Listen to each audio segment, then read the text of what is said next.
Welcome to GK classes दोस्तों। आज हम राजस्थान की चित्रकला के बारे में पढ़ेंगे। और वीडियो शुरू करने से पहले यदि आप हमारे चैनल पर पहली बार आए हो तो चैनल को सब्सक्राइब जरूर कर लें, जिससे आने वाले हर वीडियो का नोटिफिकेशन आप तक पहुंच सके। और वीडियो को लाइक और वीडियो को शेयर भी ज़रूर करें। तो शुरू करते हैं प्रश्न नंबर 1 से। तो मैं आपको बताना चाहूँगा कि ये जो सभी प्रश्न मैं आपको करवा रहा हूँ, ये किसी न किसी पेपर में पूछे गए प्रश्न हैं, यानी पीछे किसी न किसी एग्ज़ाम में आए हुए प्रश्न में ही मैं आपको करवा रहा हूँ। तो वीडियो को सपोर्ट करें और वीडियो को लाइक और शेयर भी ज़रूर करें। तो शुरू करते हैं प्रश्न नंबर 1 से। चित्रकार निसारदीन और साहिबदीन किस चित्रकला शैली से संबंधित है दोस्तों? तो चित्रकार निसारदीन और साहिबदीन किस चित्रकला शैली से संबंधित थे? तो ये मेवाड़ चित्र शैली से संबंधित थे। महाराणा जगत सिंह प्रथम के समय के बड़े चित्रकार थे कौन कौन से? निसारदीन और साहिबदीन। अगला प्रश्न देखो दोस्तों, रागमाला किस शैली का प्रसिद्ध चित्र है? तो रागमाला किस शैली का प्रसिद्ध चित्र है दोस्तों? तो ये है चावंड शैली का। किस शैली का? चावंड चित्र शैली का जो प्रसिद्ध चित्र है रागमाला चित्र है। आपको यदि पूछे कि रागमाला के चित्र, या आपको पूछे कि रागमाला किस शैली का प्रसिद्ध चित्र है, तो ये चावंड शैली का प्रसिद्ध चित्र है। बात करें मेवाड़ स्कूल की उप शैलियों के बारे में, यानी मेवाड़ शैली की उप शैलियों की बात करें दोस्तों, तो एक तो आ जाएगा उदयपुर शैली, ठीक है, और एक आ जाएगा नाथद्वारा शैली, और एक देवगढ़ शैली जिसको श्रीधर अंधारे ने प्रकाश में लाया था, और एक आ जाएगा चावंड शैली जिसकी बात यहाँ पे इस प्रश्न में हो रही है, और एक है शाहपुरा।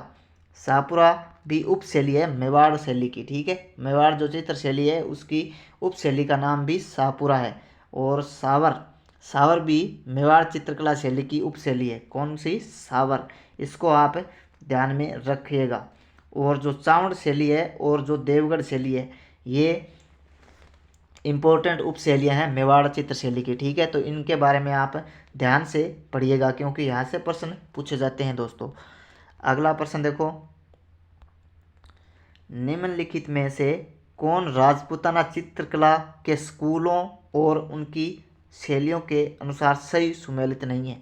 यहाँ पे चित्रकला की शैली कह दो या स्कूल कह दो, एक ही बात है, कोई इसमें ज़्यादा अंतर नहीं है। तो राजपूताना चित्रकला के स्कूलों और उनकी उप शैलियों के अनुसार सही सुमेलित कौन सा नहीं है? तो देखते हैं दोस्तों, मेवाड़ स्कूल की बात करें या मेवाड़ शैली की बात करें तो मेवाड़ में कौन कौन सी उप शैलियाँ आती है?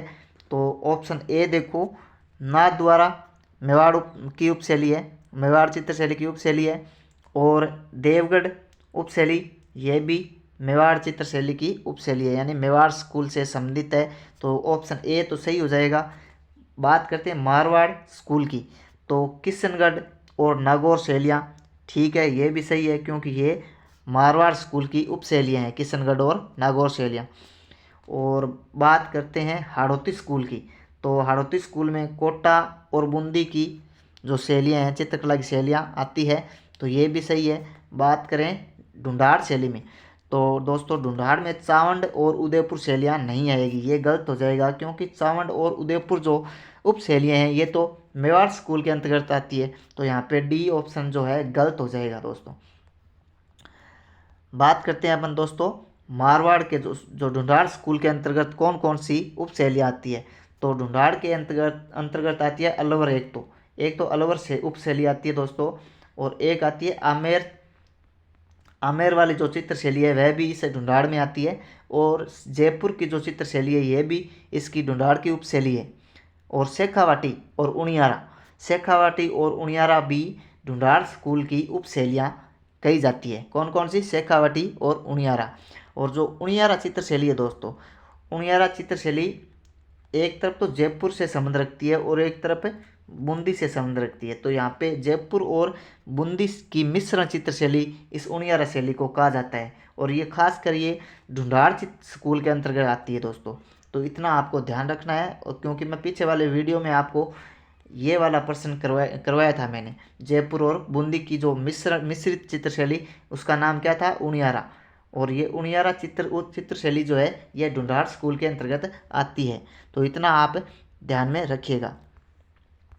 अगला प्रश्न देखो, राजस्थानी चित्रकला का सबसे पहला वैज्ञानिक वर्गीकरण किसने प्रस्तुत किया? तो राजस्थानी चित्रकला का सबसे पहला वैज्ञानिक वर्गीकरण किसने प्रस्तुत किया दोस्तों? तो ये है ऑप्शन डी सही हो जाएगा इसका, आनंद कुमार स्वामी ने। तो सर्वप्रथम 1916 में, कब? 1916 में इनकी पुस्तक थी एक राजपूत पेंटिंग्स। राजपूत पेंटिंग्स में इन्होंने सबसे पहले वैज्ञानिक विभाजन किया था राजस्थानी चित्रकला का। और राजस्थानी चित्रकला को दोस्तों इन्होंने नाम दे दिया था राजपूत चित्रकला। क्या नाम दे दिया था?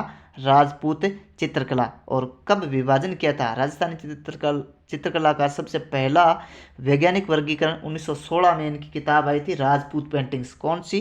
राजपूत पेंटिंग्स। किसकी? ऑप्शन डी, आनंद कुमार स्वामी। तो इसको आप इम्पोर्टेंट है और इसको आप याद रखिएगा। इनकी आनंद कुमार स्वामी की पुस्तक का क्या नाम है दोस्तों? पुस्तक का नाम है राजपूत पेंटिंग्स। और 1916 में इन्होंने राजस्थानी चित्रकला का सबसे पहला वैज्ञानिक वर्गीकरण किया था। और राजस्थानी चित्रकला को राजपूत चित्रकला इन्होंने नाम दे दिया था। क्या नाम दे दिया था? राजपूत चित्रकला। और किस में? अपनी पुस्तक राजपूत पेंटिंग्स में। अगला प्रश्न देखो,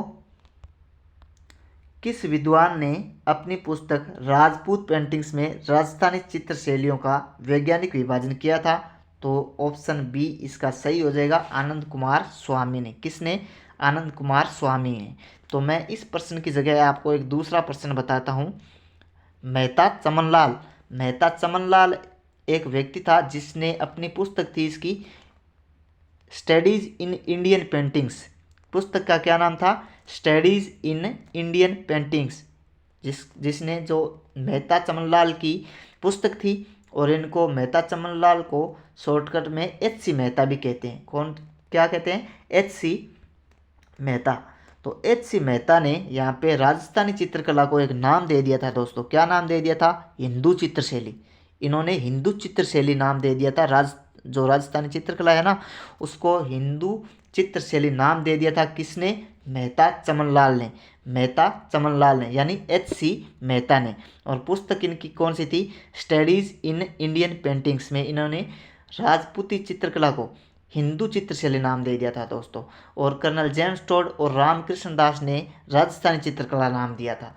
कर्नल जेम्स टोड और रामकृष्ण दास ने इस राजस्थानी चित्रकला नाम दे दिया था राजपूत चित्रकला को। ठीक है। अगला प्रश्न देखो दोस्तों, जयपुर चित्रकला शैली की विशेष प्रगति किस शासक के काल में मानी जाती है? यानी जयपुर जो चित्रकला है, जो ढूंढाड़ स्कूल का एक भाग है। ठीक है। जयपुर चित्रकला शैली का विशेष प्रगति किस शासक के काल में मानी जाती है? तो यानी आप इसको ऐसे कह लो कि जयपुर चित्रकला का गोल्डन पीरियड किस शासक के समय था, या स्वर्णकाल किस शासक के समय था? तो ये शासक थे दोस्तों कौन से? Sawai Pratap Singh. D, option D इसका सही हो जाएगा, सवाई प्रताप सिंह, जिनका शासनकाल रहता है दोस्तों 1778 से लेकर के 1803 तक। कब? 1778 से लेकर के 1803 तक इनका जो है शासनकाल रहता है, 1778 से 1803 तक। और ये जयपुर चित्रकला शैली का गोल्डन पीरियड सवाई प्रताप सिंह के शासनकाल को कहते हैं, क्योंकि जो जयपुर का हवा महल है, 5 मंजिला हवा महल है ना जयपुर का, उनका इसका निर्माण सवाई प्रताप सिंह ने करवाया था। कब? 1799 में। कब? 1799 में करवाया था। लालचंद जो था इसका शिल्पी था, यानी इसका निर्माणकर्ता जो था लालचंद था। तो सवाई प्रताप सिंह ने हवा महल 1799 का निर्माण करवाया था। और जयपुर चित्रकला शैली का जो गोल्डन पीरियड है या स्वर्णकाल है, वह सवाई प्रताप सिंह के शासनकाल को कहते हैं दोस्तों। ठीक है। तो इतना आपको ध्यान में रखना है। और बात करें एक तथ्य की, तो एक तथ्य के अनुसार 50 जो चित्रकार थे ना, वह एक साथ चित्र बनाते थे। यानी सूरत खाना एक नामक इनकी चित्रों के लिए एक जगह बनाई हुई थी, सूरत खाना। सूरत खाना कहते थे, जहाँ पर चित्र इनके चित्रकार जो थे ना, वह चित्र बनाते थे ना, उस जगह को सूरत खाना नाम दिया था। और सूरत खाने में 50 से अधिक 50 से अधिक चित्रकार रहते थे और वह चित्र बनाते थे। किसके समय? स्वाई प्रताप सिंह के समय सूरत खाने में 50 से अधिक चित्रकार रहते थे दोस्तों। अगला प्रश्न देखो दोस्तों, त्रिलोकचंद, हीराचंद, साहिब राम और रामजी दास किस देशी रियासत के चित्रकार थे दोस्तों? त्रिलोकचंद, हीरानंद, साहिब राम एवं रामजी दास किस देशी रियासत के चित्रकार थे दोस्तों? तो ये थे जयपुर रियासत के चित्रकार थे। कौन कौन से? त्रिलोक, हीरानंद, साहिब राम एवं रामजी दास। मेरे साथ में बोलिएगा, त्रिलोक, हीरानंद, साहिब राम एवं रामजी दास। त्रिलोक, हीराचंद, साहिब राम एवं रामजी दास किस देशी रियासत के चित्रकार थे दोस्तों? तो ये थे जयपुर देशी रियासत के चित्रकार थे। जयपुर जो ढूंढाड़ स्कूल के अंतर्गत ये आता है और यहाँ का जो चित्रकला का गोल्डन पीरियड या स्वर्णकाल स्वाई प्रताप सिंह के शासनकाल को कहते हैं। स्वाई प्रताप सिंह का शासनकाल 1778 से 1803 तक रहता है और इस शासनकाल में हवा महल का निर्माण भी होता है। ठीक है। और जो साहिब राम, और ये बहुत फेमस चित्रकार था दोस्तों, जयपुर जो शैली का बहुत ही फेमस चित्रकार था ये साहिब राम। बात करें ढूंढाड़ शैली का एक भाग है जयपुर चित्र शैली, ये आपको मैं बता चुका हूँ। स्वर्णकाल स्वाई प्रताप सिंह का, और इसके जो ये कलाकार है कौन कौन से, या चित्रकार मान लो इनको, कह लो त्रिलोक, हीरानंद, साहिब राम एवं रामजी दास। रामजी दास और कुछ और नाम भी मैं आपको बताता हूँ, गोपाल, चिमना, हुक्मा, लक्ष्मण, शालिग्राम, राम सेवक, मोहम्मद शाह, रघुनाथ, घासीराम, ये सभी चित्रकार थे यहाँ पे जयपुर रियासत के। और ये जयपुर जो चित्र शैली थी ना दोस्तों, ये मुगल चित्र शैली से बहुत ही प्रभावित थी। क्यों प्रभावित थी? क्योंकि जो जयपुर रियासत के जो शासक थे ना, वह मुगलों के साथ वैवाहिक संबंध स्थापित किए हुए थे। तो इस कारण से इस पर राजस्थान में सबसे ज़्यादा प्रभाव पड़ा है मुगल शैली का। जयपुर चित्र शैली है ना, इस पर राजस्थान में सबसे ज़्यादा प्रभावित जो शैली है ना, वह जयपुर शैली है। किससे? मुगल चित्र शैली से प्रभावित। ठीक है, तो इतना आपको ध्यान में रखना है। अगला प्रश्न देखो दोस्तों, चित्रकार जो अपने आदमकद व्यक्ति चित्रों के लिए जाना जाता था, तो ये बहुत ही फेमस चित्रकार है दोस्तों। तो आदमकद व्यक्ति चित्र किसे कहते हैं? तो आदमकद व्यक्ति चित्र ये कहते हैं दोस्तों, कोई राजा है उसका सर से लेकर पैर तक बड़ी फोटो यानी बड़े चित्र का निर्माण करना, यानी पाँव से लेकर यानी पैर से लेकर पूरी यानी सर से लेकर पैर तक पूरा चित्र बनाना, ये मान लो ऐसा आदमकद चित्र है। तो खड़े हुए व्यक्ति का पूरा चित्र बनाना, यही आदमकद व्यक्ति चित्र है। तो जयपुर रियासत में सबसे पहले आदमकद व्यक्ति चित्र बनाने के लिए एक चित्रकार था, बहुत ही फेमस था। कौन था वह? वह था जयपुर का साहिब राम। और जो जयपुर का ये साहिब राम क्या करता है कि जयपुर का जो साहिब राम है, ये यहाँ पे शासक होते हैं ईश्वरी सिंह। तो ईश्वरी सिंह का आदमकद सर्वप्रथम आदमकद व्यक्ति चित्र बना देता है, जिसके कारण इसको बहुत ही प्रसिद्धि या लोकप्रियता इनको मिली थी। किसको? साहिब राम को। ठीक है, तो प्रश्न क्या था दोस्तों? प्रश्न था कि चित्रकार जो अपने आदमकद व्यक्ति चित्रों के लिए जाना जाता था, तो यह था जयपुर का साहिब राम। जयपुर का साहिब राम, ये आपको इतना कन्फ्यूजन नहीं होना है कि साहिब राम अलग है और साहिबदीन जो मेवाड़ का है जगत सिंह प्रथम के समय, वो अलग है। क्योंकि ये साहिब राम ईश्वरी सिंह के समय था और वह मेवाड़ में था साहिबदीन। ठीक है, तो चित्रकार जो अपने आदमकद व्यक्ति चित्रों के लिए जाना जाता है वह कौन है? जयपुर का साहिब राम।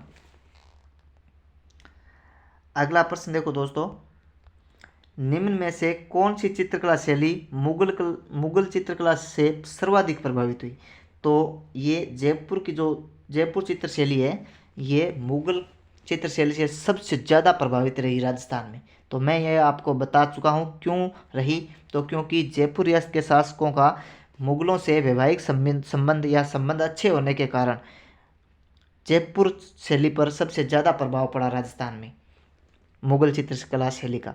ठीक है, तो इतना आपको ध्यान में रखना है। और जयपुर जो चित्रकला से उप शैली है, ये ढूंढाड़ जो स्कूल है उसके अंतर्गत आती है। ढूंढाड़ शैली के अंतर्गत आने वाली चित्र शैली है।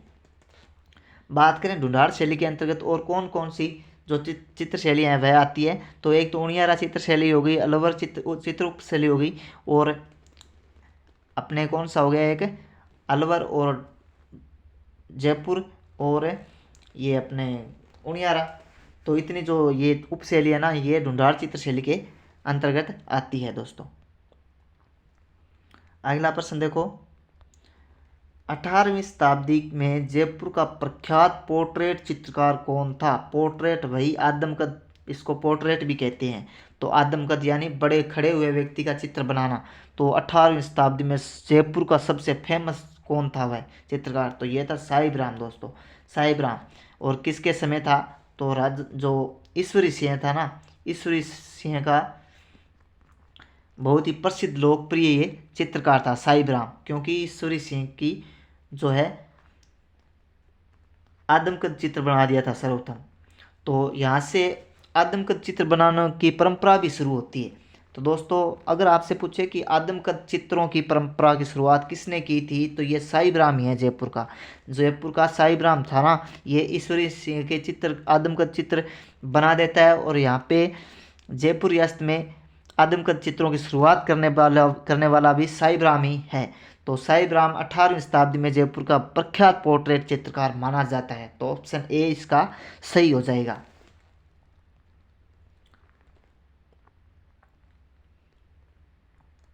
अगला प्रश्न देखो दोस्तों, प्रसिद्ध चित्रकार साहिब राम, प्रसिद्ध चित्रकार साहिब राम राजस्थानी चित्रकला की किस शैली से संबंधित थे? तो ये थे जयपुर चित्र शैली से संबंधित थे। प्रसिद्ध चित्रकार साहिब राम और चित्रकला की किस शैली से संबंधित थे? तो ये जयपुर चित्र शैली से संबंधित थे। तो एक तो था साहिब राम दोस्तों, साहिब राम ईश्वरी सिंह के समय थे, और एक इसका साथी और था जिसका नाम था लालचंद। क्या नाम था? लालचंद था। लालचंद है ये तो जानवरों की लड़ाइयों यानी हाथियों के लड़ाइयों का चित्र बनाता था। कौन? लालचंद। और ये साहिब राम जो है ये आदमकद चित्र बनाता था। तो ये दोनों चित्रकार ईश्वरी सिंह के समय, जयपुर का जो शासक था ईश्वरी सिंह, उसके समय बहुत ही फेमस चित्रकार थे। तो प्रसिद्ध चित्रकार साहिब राम राजस्थान चित्रकला की किस शैली से संबंधित थे?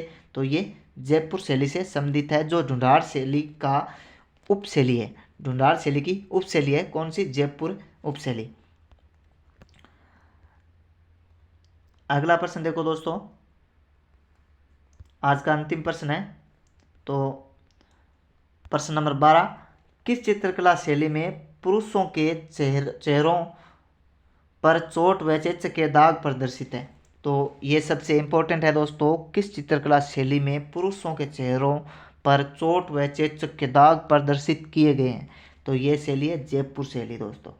तो बात करें अपने जयपुर शैली की, क्या क्या बात कर चुके हैं मैं आपको बताता हूँ, क्योंकि जयपुर चित्र शैली जो है ये है ढूंढाड़ चित्र शैली की उपशैली मानी जाती है, ठीक है। और जयपुर चित्र शैली में दो चित्रकार थे, कौन कौन से? साहिबदीन और जो फेमस चित्रकार उनकी बात कर रहा हूँ, तो साहिबदीन और लालचंद। और किसके समय शासनकाल में थे? तो ये थे ईश्वरी सिंह के शासनकाल में दोस्तों। किसके समय? ईश्वरी सिंह के शासनकाल में।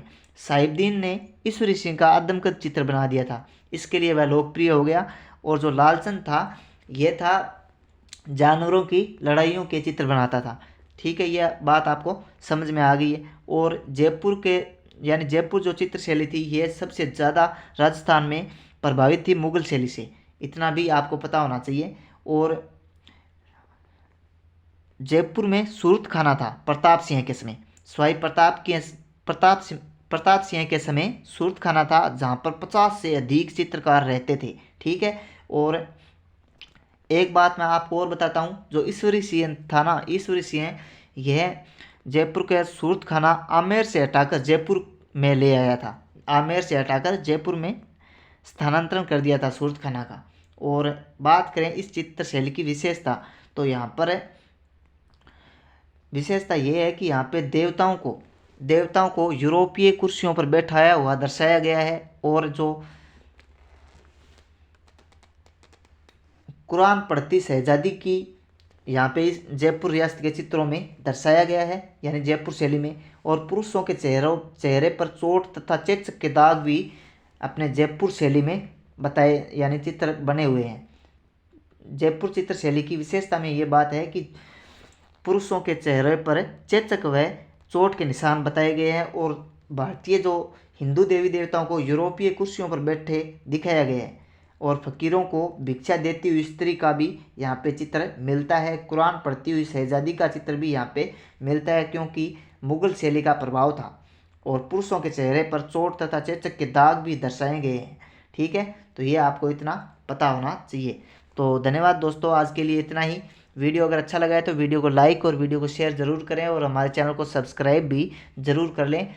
तो जय हिंद, जय राजस्थान।